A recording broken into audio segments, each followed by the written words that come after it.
Hey guys, என்னடா நைட்டோட நிற்கிறேன்னு பார்க்குறீங்களா? எங்கள் வீட்டில் வந்து ஒரு குட்டி ஃபங்க்ஷன். அப்படியே நானும் குளித்து ஃப்ரெஷ் ஆகிட்டு ஒரு குட்டி ட்ரான்சாக்ஷன் பார்த்துட்டு வாங்க. என்ன ட்ரெஸ்னால் வந்து saree தான் வியர் பண்ணியிருந்தேன் எங்கள் வீட்டு ஃபங்க்ஷனுக்கு.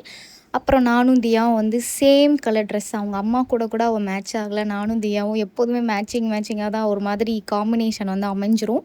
ஸோ நானும் அவளும் சேம் கலர் ட்ரெஸ்ஸு. அதுக்கப்புறம் வந்து வீட்டுக்கு போய் பார்த்தா எல்லாருமே பால் காய்ச்சி வேலை பார்த்துட்டு இருந்தாங்க. அப்படியே நானும் வெளில உட்காந்துட்டு எப்போடா பிரேக்ஃபாஸ்ட் போடுவீங்கன்னு சொல்லிட்டு பிரேக்ஃபாஸ்ட்காக வெயிட் பண்ணிவிட்டு அப்புறம் வந்து நல்லா பிரேக்ஃபாஸ்ட் சாப்பிட்டுட்டு அங்கேருந்து ஸ்ட்ரெயிட்டாக நாங்கள் வந்து குலதெய்வ கோயிலுக்கு போகிறோம். எதுக்காகனா நெக்ஸ்ட் வீக் வந்து தியாவுக்கு வந்து மொட்டை போடுறோம். அதனால் போய் பூஜைலாம் பண்ணிவிட்டு பத்திரிக்கையை வந்து வச்சு ப்ரேயர் பண்ணிவிட்டு அப்படியே வந்து எல்லாருமே வந்து காப்பு கட்டினாங்க. 1 வீக் வந்து எல்லாருமே வந்து வெஜ்ஜு மட்டும் தான் சாப்பிடுவாங்க, நான்வெஜ் சாப்பிட மாட்டாங்க. நான் எப்படி 1 வீக் ஃபுல்லாக சாப்பிடாம இருக்க போகிறேன் தான் மிகப்பெரிய சேலஞ்ச் எனக்கு.